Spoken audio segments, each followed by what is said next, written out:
Yes, welcome back to Eagle Learning. So practical examine date ഒക്കെ അങ്ങനെ വന്നിട്ടുണ്ട്. അപ്പോൾ പ്രാക്ടിക്കൽ എക്സാമിനെ കുറിച്ച് ഒരു ലേറ്റസ്റ്റ് അപ്ഡേറ്റുമായിട്ടാണ് നമ്മൾ വന്നിരിക്കുന്നത്. ഏറ്റവും പുതിയ അപ്ഡേറ്റ് ആണ്, ശ്രദ്ധിച്ചു കേൾക്കുക. നിങ്ങൾക്ക് ആദ്യമായിട്ട് അപ്പോൾ നിങ്ങൾ വിചാരിക്കുന്നതിനേക്കാൾ അപ്പുറം വലിയൊരു മാറ്റമാണ് പ്രാക്ടിക്കൽ എക്സാമിന് വന്നിരിക്കുന്നത്. അതെന്താണെന്ന് നമ്മൾ പറയാം അല്ലേ? അതിനു മുൻപ് +2 പ്രാക്ടിക്കൽ എക്സാം സ്റ്റാർട്ട് ചെയ്യുന്ന ഡേറ്റ് ഒഫീഷ്യൽ ആയിട്ട് ഗവൺമെന്റ് പബ്ലിഷ് ചെയ്തിരുന്നു. ജനുവരി 22 മുതലാണ് എക്സാം സ്റ്റാർട്ട് ചെയ്യുക അല്ലേ? എന്ത് മാറ്റാണ് വന്നിരിക്കുന്നത് പ്രാക്ടിക്കൽ എക്സാമിന്?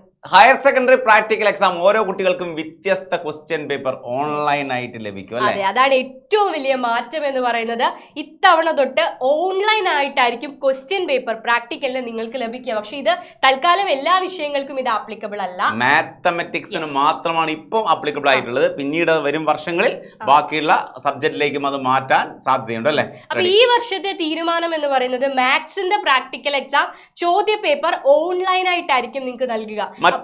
സാധാരണഗതിയിൽ സ്കൂളിൽ ഒരുപാട് set question paper print out സ്കൂളിൽ എത്തിക്കുമായിരുന്നു. അതിൽ നിന്ന് ടീച്ചറാണ് ഏത് സെറ്റാണ് നിങ്ങൾക്ക് സെലക്ട് ചെയ്യേണ്ടതെന്ന് നിങ്ങളുടെ ഇൻചാർജ് ഉള്ള ടീച്ചറാണ് അത് ഒപ്റ്റ് ചെയ്യുന്നത് അല്ലേ? ഇപ്പം സ്കൂളിൽ നിങ്ങൾക്ക് കമ്പ്യൂട്ടറിൽ നിങ്ങൾക്ക് എന്ത് ചെയ്യാം, ഓൺലൈൻ ആയിട്ടായിരിക്കും ക്വസ്റ്റ്യൻ പേപ്പർ ലഭിക്കുക എന്നുള്ളത് എങ്ങനെയാണെന്ന് വെച്ചാൽ കണക്ക് പരീക്ഷയ്ക്കായിരിക്കും ഇത്തവണ പുതിയ രീതി നടപ്പാക്കാന്ന് അവര് പ്രത്യേകം പറയുന്നുണ്ട്.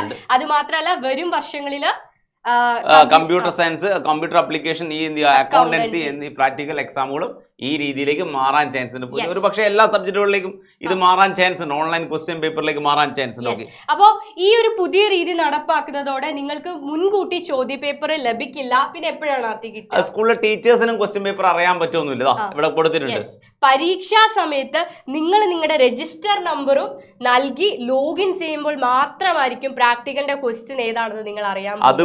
അതുകൊണ്ട് തന്നെ അവർ പറയുന്നത് ഓരോ കുട്ടിക്കും ഓരോ ക്വസ്റ്റ്യൻ പേപ്പർ എന്ന് പറയുന്നത് മറ്റേ ഒരു ഗ്രൂപ്പിനായിരുന്നു ക്വസ്റ്റ്യൻ പേപ്പർ. അതെ, അത് മാത്രമല്ല ആർട്ടി ഓർക്കുന്നുണ്ട്, നമ്മൾ ഫിസിക്സ് ഒക്കെ ചെയ്യുന്ന ടൈമില് ക്വസ്റ്റ്യൻ പേപ്പർ ഇങ്ങനെ കമത്തി വെച്ചിരിക്കും. അപ്പൊ ചിലപ്പോ എടുക്കുന്നത് നമുക്ക് ഇഷ്ടമുള്ളത് അല്ലെങ്കിൽ നൈസായിട്ട് നമ്മൾ മാറ്റുന്ന രീതിയൊക്കെ ഉണ്ട്. എനിക്ക് പറ്റില്ല എന്ന് തോന്നിക്കഴിഞ്ഞാൽ അവിടെ വെച്ചിട്ട് വേറൊന്നും എടുക്കുന്ന രീതിയൊക്കെ ഉണ്ടായിരുന്നു. ഇത് അങ്ങനെയൊന്നുമല്ല.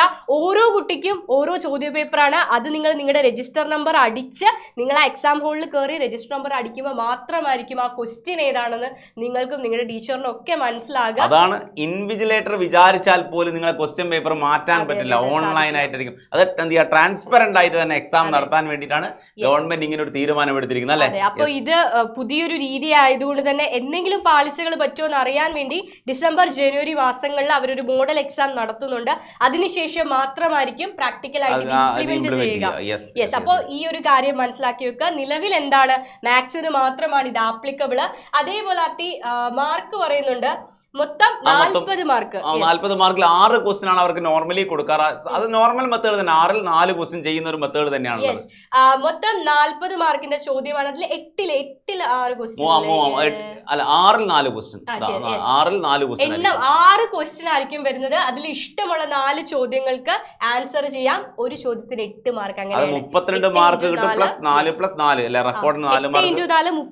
32 മാർക്ക് ആയിരിക്കും. പിന്നെ വൈവയ്ക്ക് 4, റെക്കോർഡിന് 4, അങ്ങനെ ആകെ മൊത്തം 40 മാർക്കിനായിരിക്കും എക്സാം വരുന്നത്. അപ്പൊ ഓൺലൈൻ ആയിട്ട് മാറ്റാൻ പോകുകയാണ് എന്നുള്ളൊരു പുതിയ അത് ഓൺലൈനായിട്ട് എക്സാം എഴുതാൻ പ്രിപ്പയർ ആയിട്ടിരിക്കുക. നിങ്ങൾ മനസ്സിലാക്കുക, നിങ്ങളെ സ്കൂളിലുള്ള ഇൻവിജിലേറ്റർ വിചാരിച്ചാൽ പേടിപ്പിക്കുകയല്ല.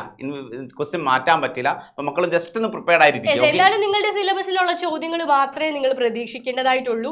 വളരെ ആശങ്കാകുലമായിട്ടുള്ള ചിലപ്പോൾ സിമ്പിൾ ആവാനാ ചാൻസ്. കുറച്ചുകൂടി ഓരോരുത്തർക്കും ഓരോ ക്വസ്റ്റ്യൻ പേപ്പർ എന്ന് പറയുന്ന സമയത്ത് ഇനീഷ്യലി അവർ ഓൺലൈൻ ആക്കുന്നത് കൊണ്ട് തന്നെ അതിനൊരു ബുദ്ധിമുട്ടില്ലാത്ത രീതിയിൽ നിങ്ങൾക്ക് സിമ്പിൾ ആക്കാനാണ് കൂടുതൽ ചാൻസ് ഉള്ളത്. സിലബസിലെ എല്ലാ കാര്യങ്ങളും പഠിക്കുക. ഓൾറെഡി സിലബസ് എന്താണെന്നുള്ള കാര്യമൊക്കെ നമ്മൾ പറഞ്ഞിരുന്നു.